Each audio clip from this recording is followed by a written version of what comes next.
bienvenidos a Acción Positiva. Gracias por acompañarnos nuevamente y pues vamos a tocar temas de interés, como siempre tratamos de llevarles a ustedes.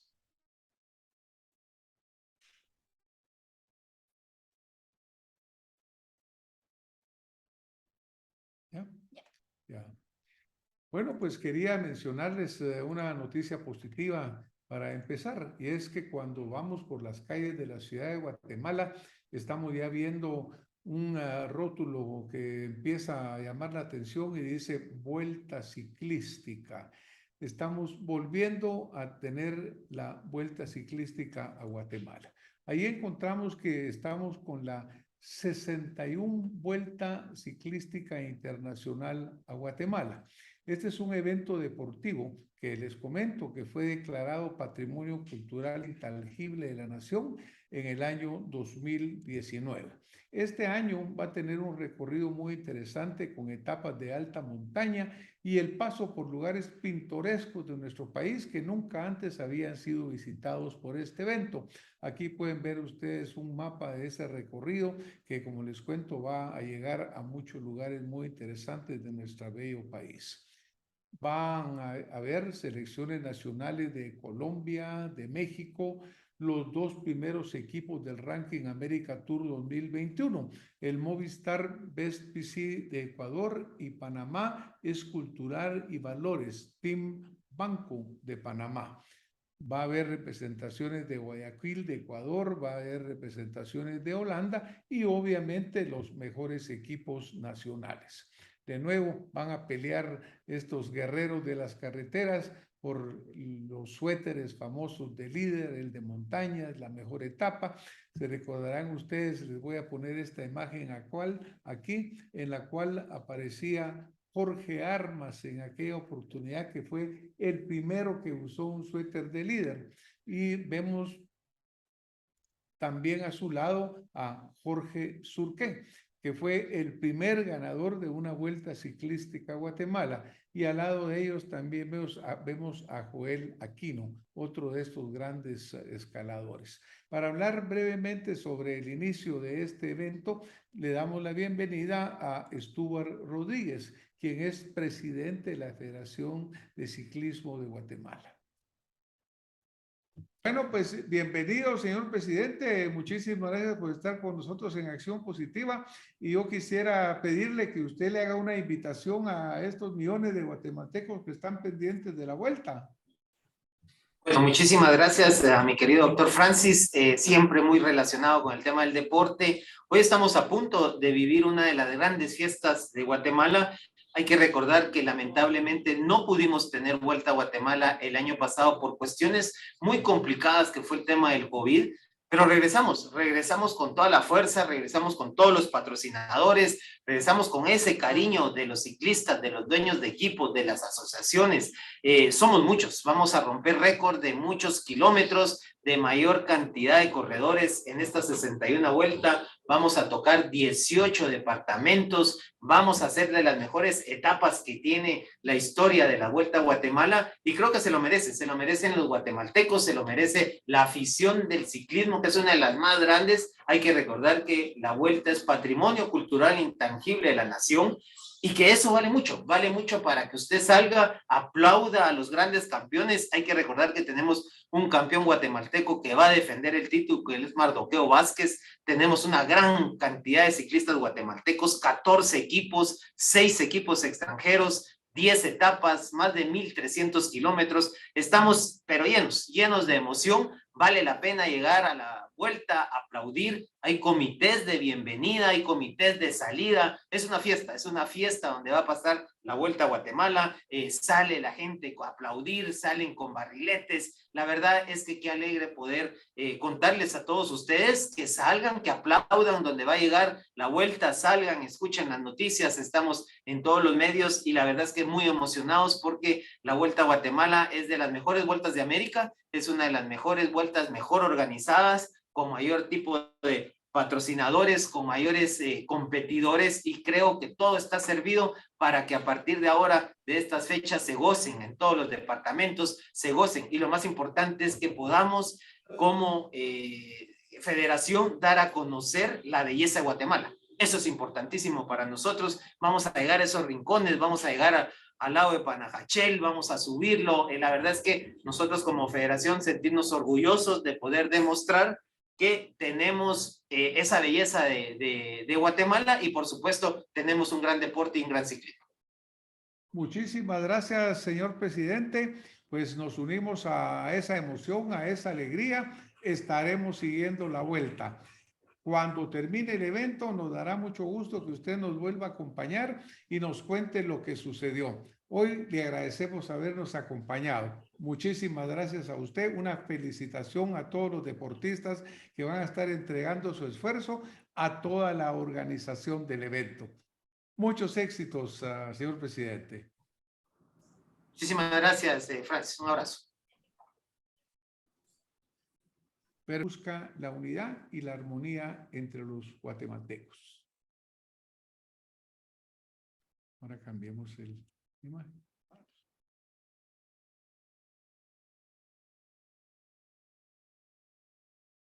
Listo, ¿eh? Desafortunadamente, la realidad, lo que vemos pues prácticamente todos los días, es un país que vive enfrentado, que vive en conflicto. Todos los días de la semana o todas las semanas hay algún bloqueo, hay alguna amenaza de paro, hay alguna amenaza de afectar el tráfico o la circulación normal. Todos los días vemos que hay manifestantes en frente de instituciones. Es decir, prácticamente Guatemala es un país que podríamos decir que está viviendo en conflicto permanentemente. Y cuando nosotros hablamos de conflictos, obviamente son malos para el desarrollo de un país. Para hablar sobre esta temática, hemos invitado al licenciado Miguel Ángel Valcárcel, quien es un analista político con una gran experiencia en el tema. Le damos la bienvenida.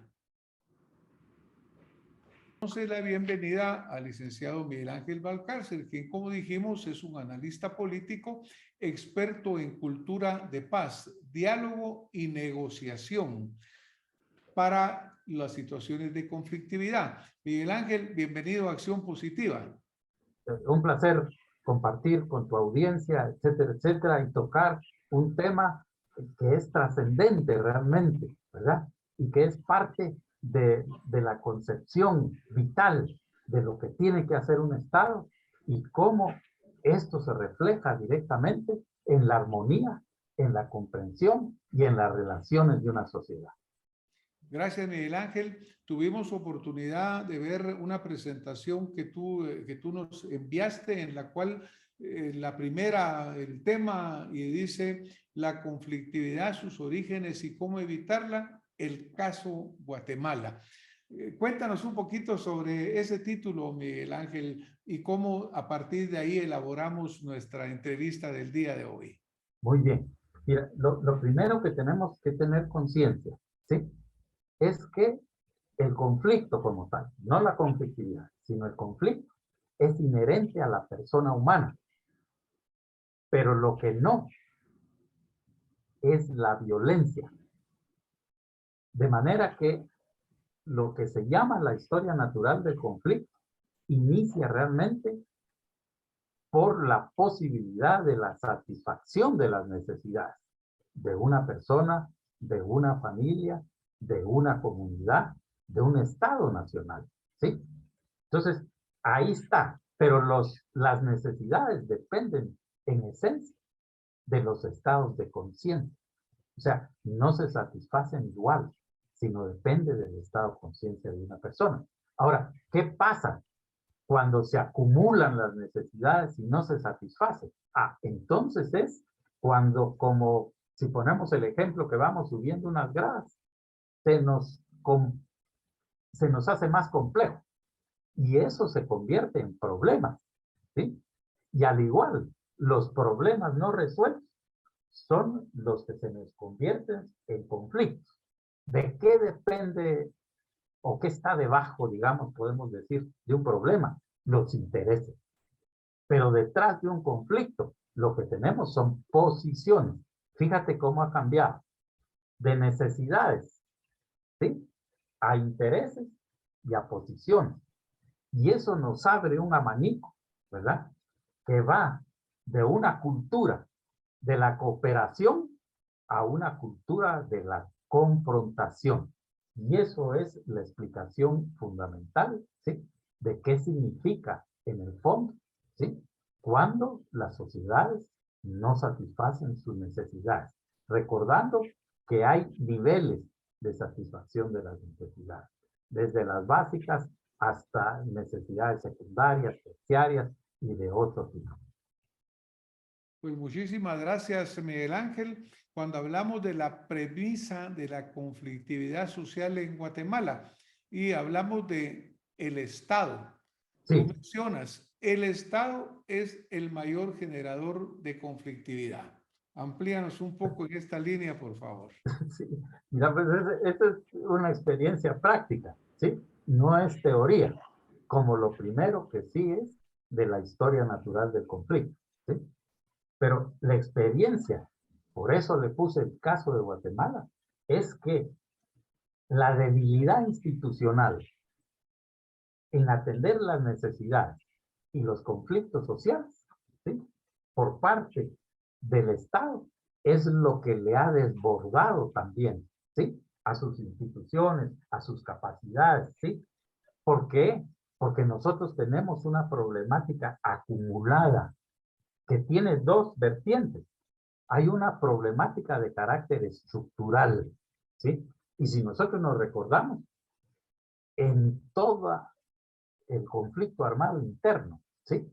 Y se determinó en el proceso de negociación la causalidad, cómo todas esas necesidades insatisfechas de todo tipo, sociales, económicas, políticas, etcétera, etcétera, había sido la causa del conflicto armado interno, ¿verdad? Y otros son ya no estructurales, sino tienen que ver con la coyuntura, ¿verdad?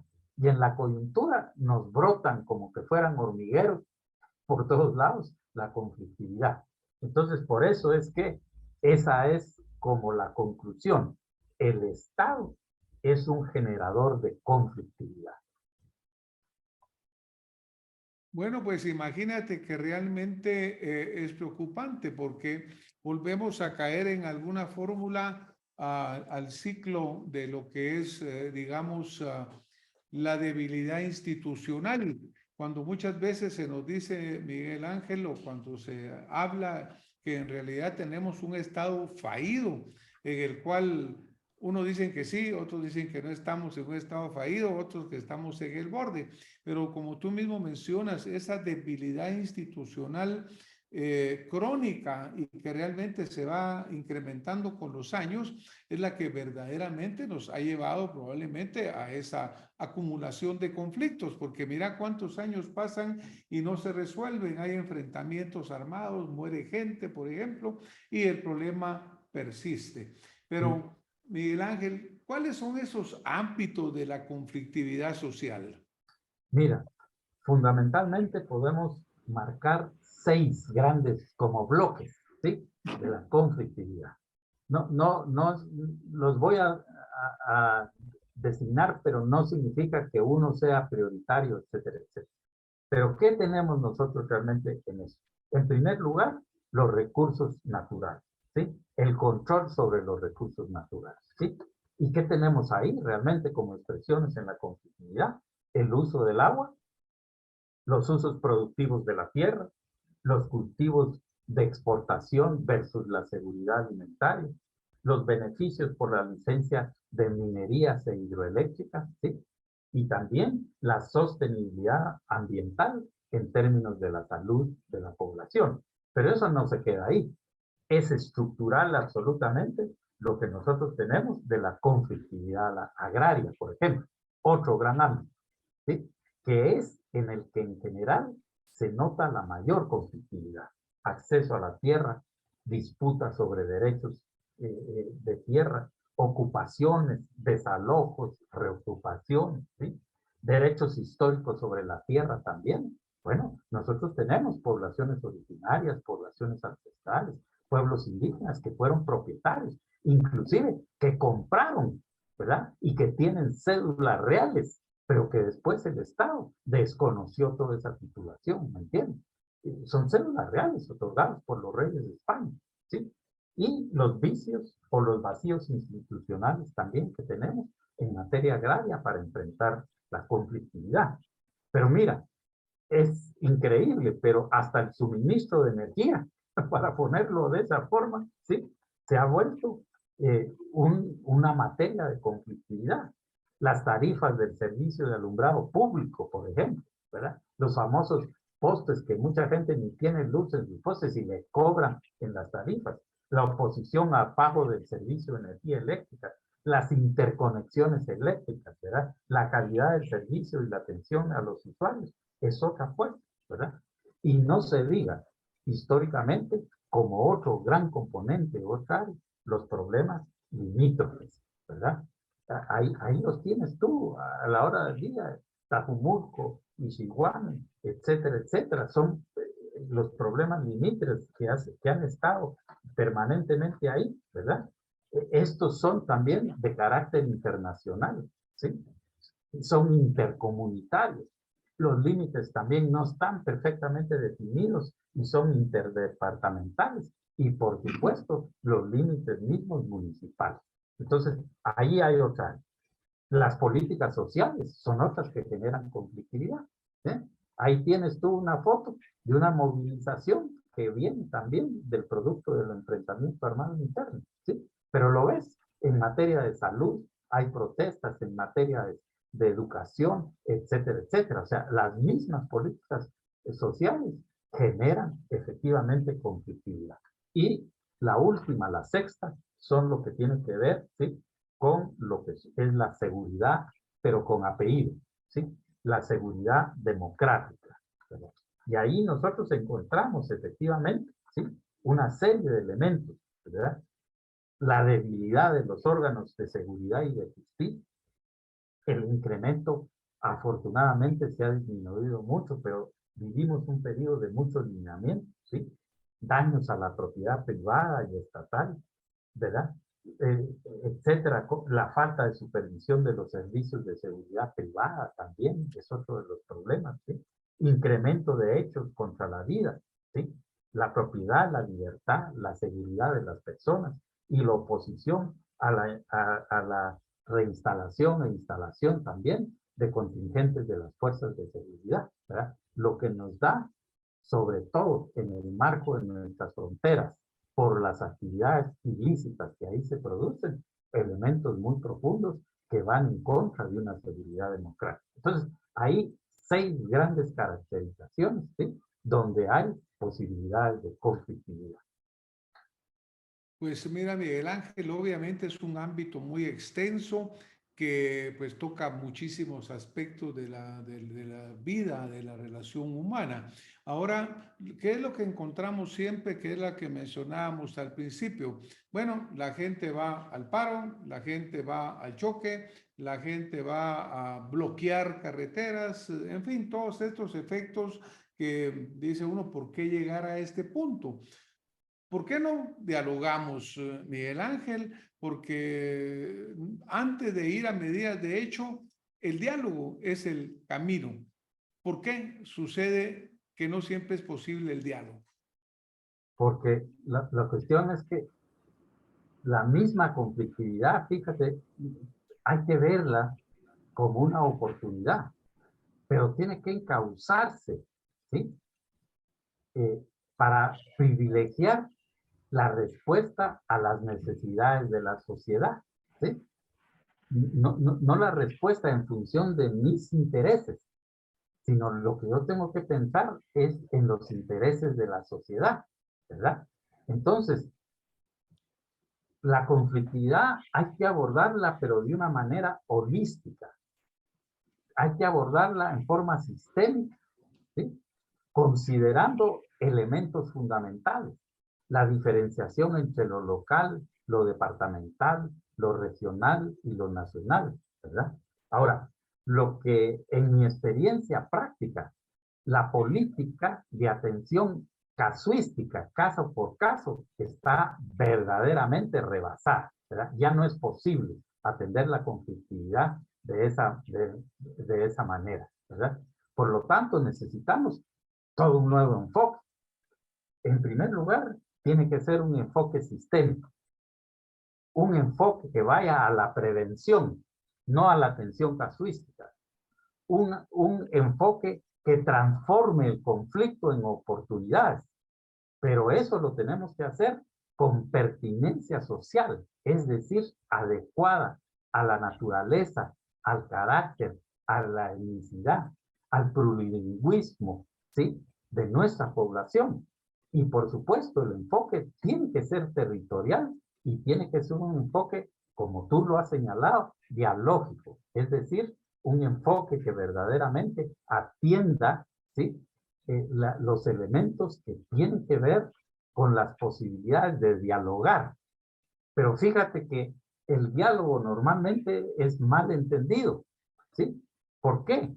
Porque nosotros entendemos casi todo por la conversación, ¿sí? Pero no, el diálogo es un proceso abierto, incluyente, pero en condiciones de igualdad. No el que tiene poder con el que no tiene, no el que tiene recursos económicos con el que no tiene, ¿sí? Porque ¿de qué se trata en el fondo? Se trata de la construcción de confianza y entendimiento mutuo, ¿sí? Para que nuestras diferencias y las relaciones de poder, lo que buscamos es generar resultados positivos. ¿Cuál es el medio? Es la conversación. Pero fíjate bien, resultados positivos, no simplemente estar conversando, sino tiene que traducirse directamente en respuestas a las necesidades. Ese es el gran reto, ¿sí? Generar respuesta concreta.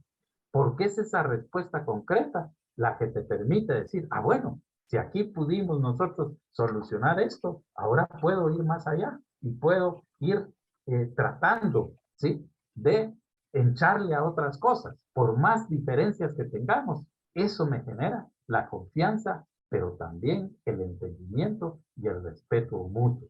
Necesitamos entonces una institucionalidad en quien confiar, ¿verdad? Esa es la clave realmente. Obviamente, cuando nosotros hablamos de estos conflictos acumulados, tú mencionaste en alguna parte la parte territorial, la falta de claridad de los límites. Hemos visto lo que ha pasado pues allá en el occidente, en Guatemala, que ha llevado a enfrentamientos lamentables, a fatalidades. Ahora, hay un dicho por ahí que dice que nosotros no somos o tenemos lo que nosotros creemos que merecemos, sino que obtenemos y tenemos lo que somos capaces de negociar. ¿A qué voy con esto, Miguel Ángel? En el sentido que la negociación es una habilidad, requiere un entrenamiento, requiere una formación.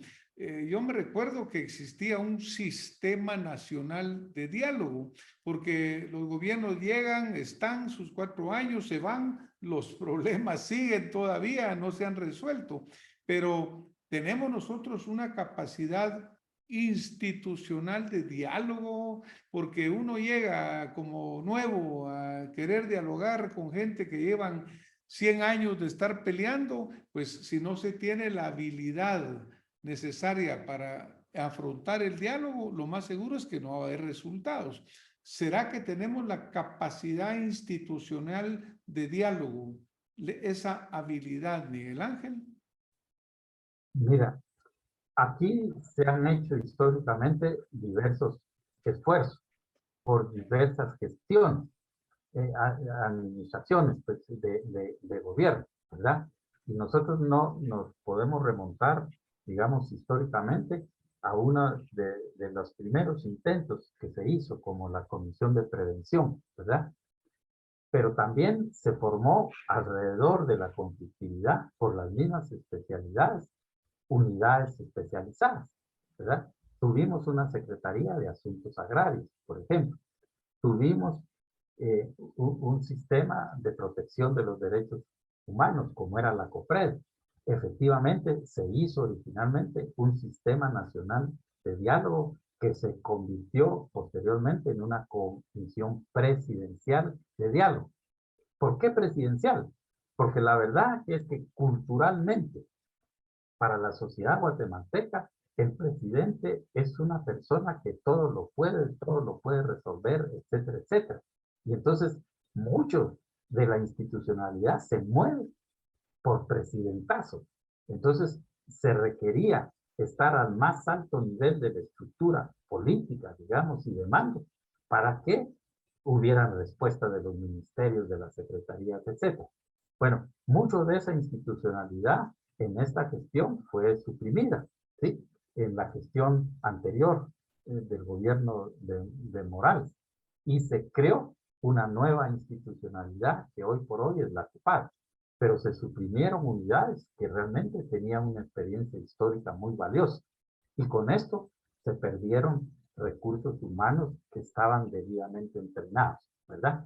Pero a donde quiero ir entonces es que efectivamente esto pasa por la fortaleza y la capacidad del funcionariado. ¿Cuán capacitado está? Y ahí tenemos ejemplos valiosos también de cooperantes internacionales que han hecho, digamos, una tarea de ir formando y capacitando a las entidades especializadas. Yo me puedo recordar perfectamente, por ejemplo, de los esfuerzos de la GIZ, de la cooperación alemana, a través de muchos años, acompañó a las unidades especializadas, ¿verdad? Trayendo nuevos elementos metodológicos. Hoy por hoy tenemos de la USAID, por ejemplo, un proyecto muy interesante, ¿verdad? Que tiene que ver justamente con la paz y la resolución del proyecto que se denomina Tejiendo Paz, que busca también fortalecer la institucionalidad pública y se han hecho ya políticas de atención de la conflictividad. O sea, el país no está en cero, ha ido evolucionando, pero yo sí te diría que lo que no está absolutamente claro es el enfoque de cómo enfrentamos la conflictividad social, ¿verdad? Muchísimas gracias, Miguel Ángel. Pues desafortunadamente este tema es un tema extenso, es un tema que vigente todos los días porque los guatemaltecos ya cuando salimos de la casa decimos, miren, ¿dónde va a haber bloqueos hoy, verdad? O qué paro hay hoy. Hoy están parando los del transporte pesado. Miguel Ángel, en 30 segundos, ¿cuál sería la conclusión más importante o el mensaje que tú quisieras dejarle a nuestra audiencia esta noche? 30 segundos porque ya nos tenemos que ir, pero ¿cuál Muy sería bien. tu Mira, mensaje más importante? lo clave es tener claro, ¿sí? Que la conflictividad social se enfrenta con políticas públicas, ¿sí? El conflicto social requiere de instancias y mecanismos para la atención de los conflictos sociales, ¿verdad?